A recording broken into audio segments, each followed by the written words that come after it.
የሳምሰንግ ተጠቃሚዎች ስልካችሁን በደንብ ከተጠቀማችሁ የምታውቁት አንድ ነገር ስልካችሁ አንድሮይድ ብቻ እንደማይጠቀም።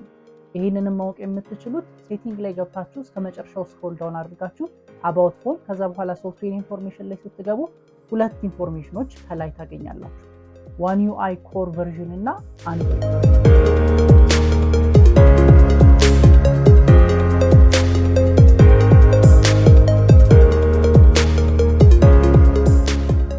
በእርግጠኝነት አብዛኞቻችን ሁለቱንም በስም እናውቃቸዋለን። ኢቭን የኔ አንድሮይድ ቨርዥን 14 ከዋን ዩአይ 5.1 ወይም 6.1 ጋር ነው እያልን ከጓደኞቻችን ጋር ወይም ደግሞ አጠገብ ካለ ሰው ጋር እናወራለን።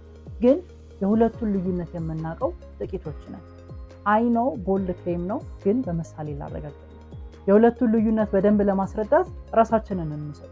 ሰውነታችን ማለትም ይሄ እጃችን፣ እግራችን ወይም ደግሞ ሜን ፈንክሽን የምንሰራበት ይሄ ቤር ቦዲ ቤር ሰውነታችን የአንድሮይድ ምሳሌ አድርገን ብንወስደው የምንለብሰው ልብስ፣ ቲሸርታችን፣ ጃኬት፣ ሱሪ፣ ኢቭን የፀጉር ስታይላችን ምናምን ደግሞ የዋን ዩአይ ምሳሌ ይሆናል ማለት ነው። ይሄ ማለት ስልካችን ዋና ቤዝ የሚያደርገው ወይም ደግሞ የስልካችን ባክቦን አንድሮይድ ሲሆን ይሄ ሻይኒ ሆኖ ወይም ደግሞ የሚያሳምርልን ሜካፑ ደግሞ ዋን ዩአይ ነው ማለት ነው። ስለዚህ በዚህ ቪዲዮ ሳምሰንግ ለዩዘሮቹ ሪሊዝ ያደረገውን አዲሱን ዋን ዩአይ 7 ፊቸሮችን እናያለን። ገባ ብለን ስልካችንን እንደያዝን ከምናየው ነገር ስንጀምር የምናገኘው ሎክ ስክሪናችንን ነው። በዚህ ዋን ዩአይ 7 የምናገኘው ሎክ ስክሪን ከበፊት ቨርዥኖች ከነበረው ሎክ ስክሪን በጣም በብዙ ነገሮች የተለየ ነው። የመጀመሪያው ናውባር ነው። ይሄ ለምንድን ነው የሚጠቅመን? የተለያዩ አፕሊኬሽኖችን ሳይመልቴኒየስሊ ራን እያደረግን ከሆነ ለምሳሌ ሚውዚክ ፕሌየር፣ ቮይስ ሪከርደር እንዲሁም ደግሞ ታይመር በተመሳሳይ ሰዓት እየተጠቀምን ከሆነ ሎክ ስክሪናችን ላይ ሆነን እነዚህን ላይቭ አክቲቪቲዎች ኮንትሮል ማድረግ እንችላለን። ለምሳሌ ሚውዚኩን ማቆም ሊሆን ይችላል፣ ቮይስ ሪከርደሩን ማቆም፣ ታይመሩን ማቆም፣ ማስጀመር፣ መዝጋት፣ መክፈት። እንደዛ ከፈለግን እዚህ ናውባር ላይ ሎክ ስክሪኑ ላይ ሆነን በናውባሩ አክሰስ ማድረግ እንችላለን ማለት ነው። ሌላው ሎክ ስክሪን ላይ ያለው ሰዓት አዳዲስ ስታቲክ ወይም አኒሜትድ ክሎክ ስታይሎች ወይም ቴምፕሌቶች ያሉት ሲሆን ፎንቱን ወይም ከለሩን ደግሞ በፈለግነው ወይ አድጀስት ማድረግ እንችላለን። ሌላው ፕሪቪየስ ቨርዥኖች ላይ ማድረግ የማንችለው ነገር ግን አዲሱ ቨርዥን ላይ ማድረግ የምንችለው ነገር የክሎኩን ፖዚሽን እና ሳይዝ በፈለግነው ወይ አድጀስት ማድረግ ነው። ይሄ ሞር ከስተማይዜብል እንዲሆን ሲያስችለው ከዚህ በተጨማሪ ከክሎኩ በታች ደግሞ ማክሲመም 2 ዊድጀቶችን መጠቀም እንችላለን። ከሎክ ስክሪናችን ቀጥሎ የምናገኘው ሆም ስክሪናችንን ሲሆን መጀመሪያ ኖቲስ ልናደርገው የምንችለው ነገር የሳምሰንግ ዲፈልት አፖች ለምሳሌ እንደ ካሜራ፣ ካልኩሌተር እንዲሁም ደግሞ ሜሴጅ የመሳሰሉ አፖች ፌስ ሊፍት ተደርጎላቸዋል። ማለትም አይከኖቻቸው ስላይትሊ ቼንጅድ ሆነዋል። ከዚህ በተጨማሪ ሆም ስክሪን ሴቲንግ ከዛ በኋላ አፕን ዊጀት ስታይል ላይ ብንገባ የአፖችንና የዊጀቶችን ሳይዝ መጨመር መቀነስ እንችላለን። እንዲሁም ደግሞ ሌቨላቸውን ኦን ኤንድ ኦፍ ማድረግ እንችላለን። ሌብል የምንለው የአፖቹ ስም ወይም ደግሞ የዊጀቶቹ ከታች የሚጻፈውን ስም ኦን ኤንድ ኦፍ ማድረግ እንችላለን። ሌላው የምናየው ኢምፕሩቭመንት ሆም ስክሪናችንን በላንድስኬፕ ሞድ ስንጠቀም ልክ እንደ በፊቱ ዲስፕሮፖርሽኔት የሆነ አፕ አሬንጅመንት ሳይሆን ያለው ኦርደር እንዲሁም ደግሞ አፕሮፕሪየት ወይም ደግሞ ፕሮፖርሽናል የሆነ የአፕ አሬንጅመንት ነው ያለው። ከዚህ በተጨማሪ የምናየው ኢምፕሩቭመንት አፕ ፎልደሮች ላይ ነው።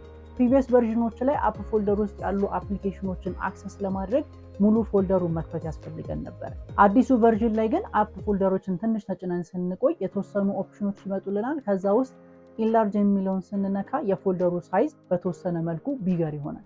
ከዛ በኋላ ፎልደር ውስጥ ያሉት አፕሊኬሽኖችን በቀላሉ አክሰስ ማድረግ እንድንችል ሁሉንም ዲስፕሌይ ያደርግልናል ማለት ነው።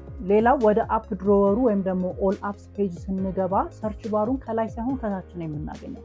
ይሄን በአንድ እጃችን የፈለግነውን ነገር አክሰስ ለማድረግ ያስችለናል። ሎክ ስክሪናችን ላይ የምንጠቀመው ናውባር ሆም ስክሪናችን ላይ መጠቀም የምንችል ሲሆን የምናገኘው ቶፕ ሌፍት ወይም ደግሞ ስታተስ ባራችን ላይ ሲሆን ፈንክሽናሊቲ ዋይዝ ደግሞ ከናውባር ጋር ኤግዛክትሊ ዘሴም ናቸው። እዚህ ሆም ስክሪን ላይ ያለን ደግሞ የምናገኘው ነገር አዲስ ዊጀት ስታይል ዋን ዩአይ 7 ላይ የምናገኛቸው ዊጀቶች ከበፊቶቹ ሞር አፕግሬድድ ጉድ ሉኪንግ እንዲሁም ደግሞ ሞር ከስተማይዜብል ናቸው። ከበፊት በተለየ አይን ውስጥ የሚገባ አዲስ ዲዛይን ከተሰጣቸው ዊጀቶች መካከል ፍሎክ፣ ካላንደር እንዲሁም ደግሞ ጋላሪ ተጠቃሾቹ ናቸው። ሌላው እዚህ ዊጀቶች ላይ የምናየው ኢምፕሩቭመንት ፕሪቪየስ ቨርዥኖች ላይ ዊጀቶችን ወደ ስፔሲፊክ ፔጅ መውሰድ የምንፈልግ ከሆነ የስክሪናችን ግራ ጥግ ወይም ደግሞ ቀኝ ጥግ ዊጀቶችን እየወሰድን ፔጅ ስዊች ማድረግ የምንችል የነበረ ሲሆን አዲሱ ቨርዥን ላይ ግን ዊጀቶቹን ከያዝን በኋላ በሌላኛው እጃችን ፔጆቹን ስዋይፕ በማድረግ የምንፈልገው ፔጅ ላይ ማስቀመጥ እንችላለን። በአዲሱ ቨርዥን በስተግራ በኩል ስዋይፕ ዳውን ስናደርግ ኖቲፊኬሽን ፓናል የሚመጣልን ሲሆን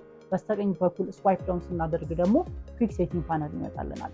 አይ ይሄንን አልፈለግንም የምንል ካለን ደግሞ ፓነል ሴቲንግ ኖቲፊኬሽን ኤንድ ኩዊክ ሴቲንግ ቪው ላይ ገብተን ቱጌዘር የሚለውን ስናደርግ ወደ ፕሪቪየስ ቨርዥኑ ይመለሳል። እዚሁ ላይ ኖቲፊኬሽን ዲዛይኑን ስናይ ከፕሪቪየስ ቨርዥኖቹ የሚለዩበት ነገሮች አሉ።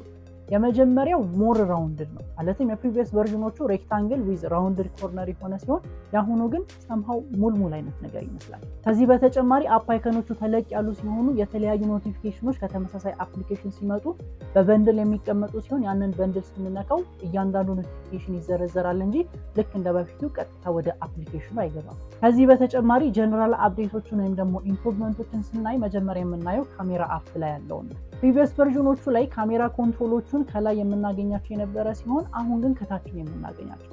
ከዚህ በተጨማሪ ካሜራ ሞዶቹ ደግሞ ከሸተር በተኑ በታች የምናገኛቸው ሲሆን በአንድ እጃችን ኢዝሊ አክሰስ ማድረግ እንችላለን። ከዚህ በተጨማሪ የምናየው ሌላው ኢምፕሩቭመንት ደግሞ ባትሪ ፐርሰንቴጅ ዲዛይን ነው። ፕሪቪየስ ቨርዥኖች ላይ ባትሪ ፐርሰንቴጁን ከባትሪ ስታተስ ባሩ አጠገብ እናገኘው የነበረ ሲሆን በአዲሱ ግን እዛው ባትሪ ስታተስ ውስጥ ኢንግሬቭድ ሆኖ እናገኘዋለን። ይሄ ብቻ አይደለም፣ ሌላው ኢምፕሩቭመንት ደግሞ ቻርጂንግ አኒሜሽኑ ላይ ነው። ይሄም ፋስት ቻርጂንግን ስንጠቀም ቻርጂንግ አኒሜሽኑ አረንጓዴ ሲሆን ሱፐር ፋስት ቻርጂንግ ስንጠቀም ደግሞ ሰማያዊ ይሆናል። ከዚህ በተጨማሪ የምናገኘው አዲስ ፊቸር ፎን ኮል ሪከርዲንግ ነው። ይህም ስልክ እንደተደወለልን ልክ እንዳነሳ ነው ሪከርዲንግ በተን የምትመጣልን ሲሆን ያንን ስንነካው እስከ 3 ሰከንድ ካውንት ዳውን ይቆጥርና ለምናወራው ሰው ስልኩ ሪከርድ እየተደረገ እንደሆነ ኢንፎርም አድርጎ ሪከርድ ማድረግ ይጀምራል። ከዚህ በተጨማሪ በቴክስት መልክ ኮንቨርሴሽናችንን ትራንስክራይብ ያደርገዋል። ይሄ ትራንስክራይብ የተደረገውን ኮንቨርሴሽን ደግሞ የኮንታክቱ ኮል ሂስትሪ ላይ ገብተን ማግኘት እንችላለን። እንግዲህ የሳምሰንግ ተጠቃሚዎች ይህ ኤክሳይቲንግ የሆነ ሶፍትዌር አፕዴት እንደ ስልካችሁ አይነት ማለትም ሰፖርት ማድረግ የሚችል ስልክ